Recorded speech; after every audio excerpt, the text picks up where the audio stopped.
In this world of technology, things are ever changing, rearranging. You need someone to help you out. I know someone who can. Come and take a journey with me as we go through the land of technology. You'll never be alone. You'll be with Paul Amadeus Lane in the Tech Zone. Tech Zone, last segment of the show. I can't believe that the show is almost over. Wow, had a blast talking to our last guest and how this latest piece of innovation that Intel is involved in with their AI division and Hubox, the wheelie that they have, and how that's helping those in wheelchairs ditch the hands and ditch the head and use the facial expression and control the wheelchair. I am so excited for the future. Are you? Wow, I'm blown away. All right, so let's end our show talking to our great friends over the Consumer Technology Association Foundation. Some of the great work that they're involved in, and let's find out who's going to get some grant money this year in the nonprofit sphere when it comes to assistive, adaptable technology for the disabled and the senior community out there. Join me in welcoming one of my great friends over at CTA, and looking forward to this. Joining me right now is an awesome individual, especially when it comes to anything tech and anything really. He's a great guy out there, and I wanted to have him back on to talk about accessibility issues, what the foundation is doing over at that Consumer Technology Association. He is the executive director. Talking about Steve Ewell. Steve, what's going on, my friend? How are you? I'm doing great. Thanks for having me back, Paul. Always enjoy having a chance to have a good conversation with you, as well as follow all the great people you're talking to all the time, both in the accessibility space as well as the tech world in general. Well, I am. You're making me blush, man. You know it's hard to make a brother blush, right? So, but thank you so much for those very kind words, my friend. And one thing about we talked about the last time I had you on was just the incredible work that the Consumer Technology Association is doing with their foundation. And Steve, for some who may have missed that interview when we had it a few months ago, why don't you explain what the CTA Foundation is all about and the mission behind it? Then we'll get into some sneak peek of what's going on. Absolutely. So the Consumer Technology Association, they're the trade association that represents over 2,200 tech companies. And we started this charitable foundation back in 2012 as a way to give back to our communities. And when we decided to do that, we were looking at where can we make a difference to communities using technology, and where probably doesn't get the attention that it otherwise deserves. So the initial board decided to focus in specifically on using technology to help older adults and people with disabilities. So over the last 7 years or so, we've given out a bit over $3 million to nonprofits across the country that are doing some really, really cool work using different types of technologies and really making a big difference in people's lives. And Steve, why is it so important now that we have this push? I've been in the disabled game for over 26 years since my accident. And it seems like there's just a shift when it comes to accessibility, adaptive technology that wasn't there in the past. Is it because the technologies just didn't catch up with the desire, or is it just an appetite for it now? I think there's a couple things. One, it's a growing demographic. As we look at the number of people that are experiencing different types of disabilities, whether it's vision, mobility, hearing, cognitive, and so on, you're talking about 20% of the population that report some sort of disability or another. So quite frankly, there's just a lot of people. There's a lot of opportunities with the innovation that is going on in the technology space. It's so much easier for companies to be created and to really look at how they can make an impact in the lives of older adults, people with disabilities, as well as looking at, the larger companies that are looking to continue to reach out and engage more and more consumers and really have an opportunity to make a major difference in people's lives. And then on the aging side of our spectrum, that's a massively growing population, both here in the U.S. as well as around the world. 10,000 people every day are turning 65. The good news is a lot of us, we're all living longer, or hopefully living longer. But it also means that as we're aging, we're likely to experience some form of disability. As many people say, many of us are temporarily abled, and we want to make sure that the technology can help people across the spectrum, with living independently, whether that's at home, at work, or elsewhere. And Steve, when you talk about how the foundation is looking for companies out there who kind of really exemplify the mission of the foundation with the grants, what is something that you're really looking to give grants out to different companies out there? Is it their mission? Is it their plan of implementing this? Well, what is kind of the criteria? I'm pretty sure it's multiple criteria, but what is, if you can put your finger on it, what is like the most important criteria that you're looking at? So the most important criteria, our grants go to nonprofit organizations, not to companies, but it's using the technology. So our biggest criteria is, what is the impact going to be on the lives of either the older adults or the people with disabilities that are going to benefit from the program? So, we don't exist as a charitable foundation just to, sell more technology products. It's really about how can we best use those products? How can we look at the innovations that are occurring out there, and then work with groups around the country to really help people live independently? Awesome. So Steve, I don't mean to put you on the spot, my friend. You and I are pretty cool, but you can tell me to push back if need be. But are there any companies you can talk about who recently are going to get some funds from you guys? Absolutely, and I think you're getting a bit of a scoop right here. But our foundation board did have a chance to meet and talk through the programs that we received. We actually had 53 different nonprofit organizations from around the country apply this year. We're trying to grow the foundation so we can support as many as possible. But this year we have 16 different organizations that we're going to be able to fund. We're giving out about $700,000 in donations to these organizations. And really it is a wide spectrum of different types of programs. So some are groups that have received funding in the past. Some are new organizations to working with us.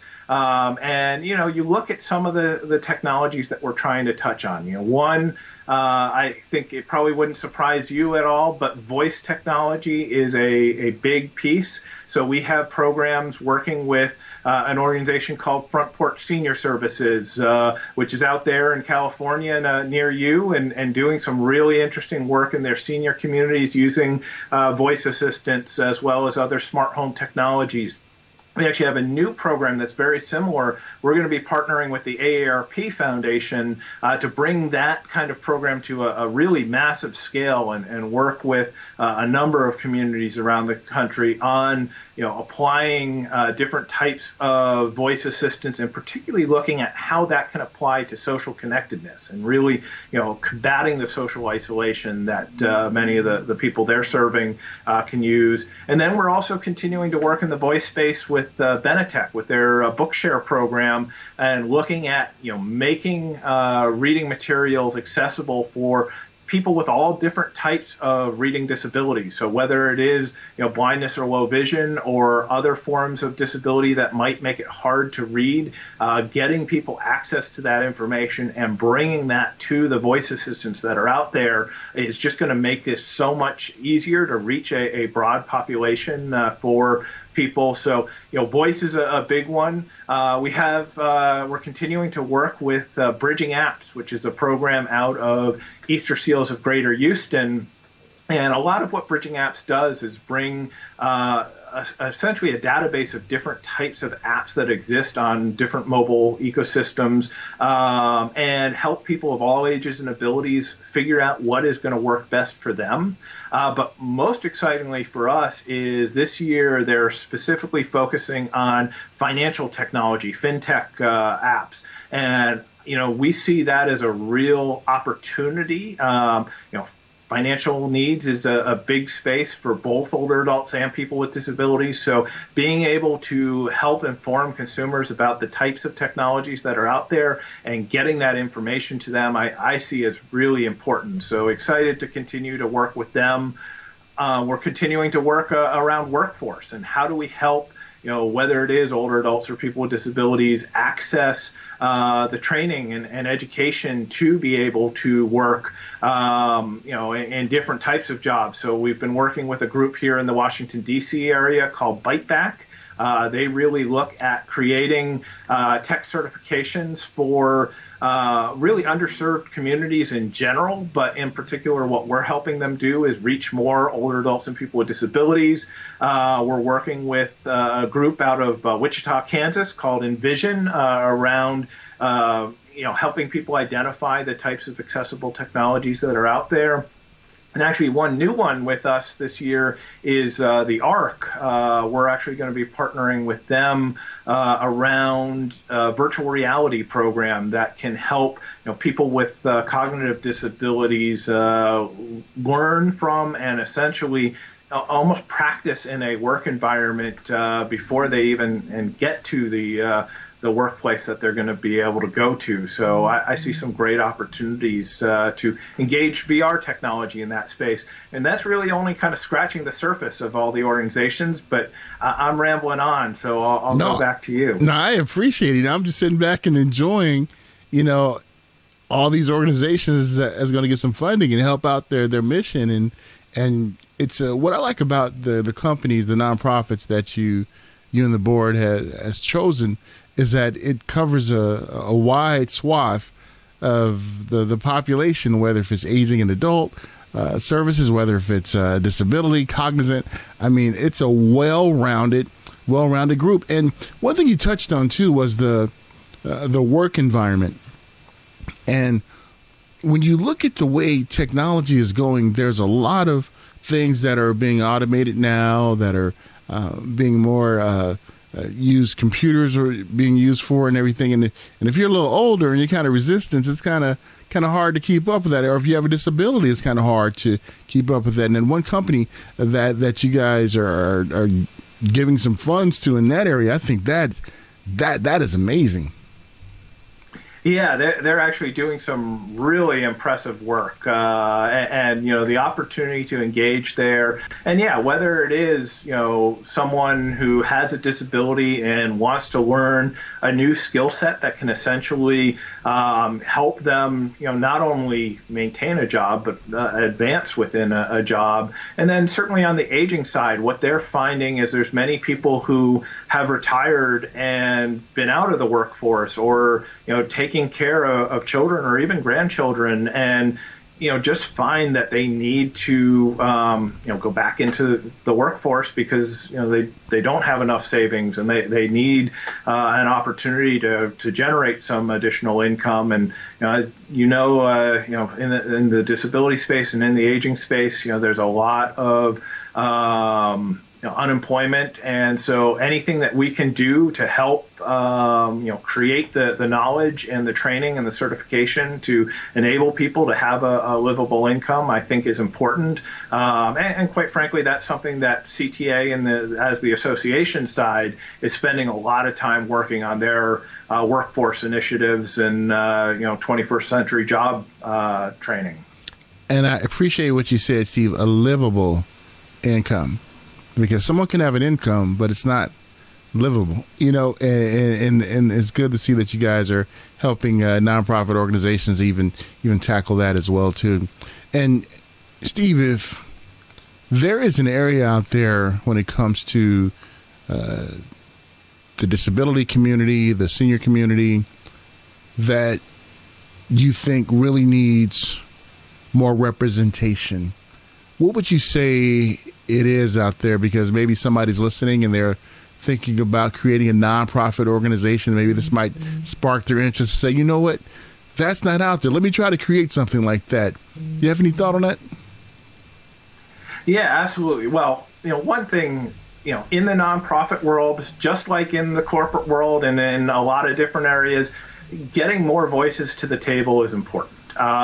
We need more diversity in the workforce, and we need that in the nonprofit world too, because, quite frankly, as we're trying to engage these populations, a lot of the worst stories that you hear, it's because, people who don't represent the community decide they have a solution for, whatever it is that they're going to be creating. And not that we want to shut down people with interesting ideas, but getting more voices to the table is just going to make those programs more successful. So I think that is, first and foremost, an opportunity to engage. I would recommend anyone who does have an idea like that, first look and see what is out there already. There's a lot of great organizations all over this country, whether they're large national organizations or small local organizations that really have a lot of value and are doing good work. So whenever there's opportunities to work together and build on what's existing and what's there,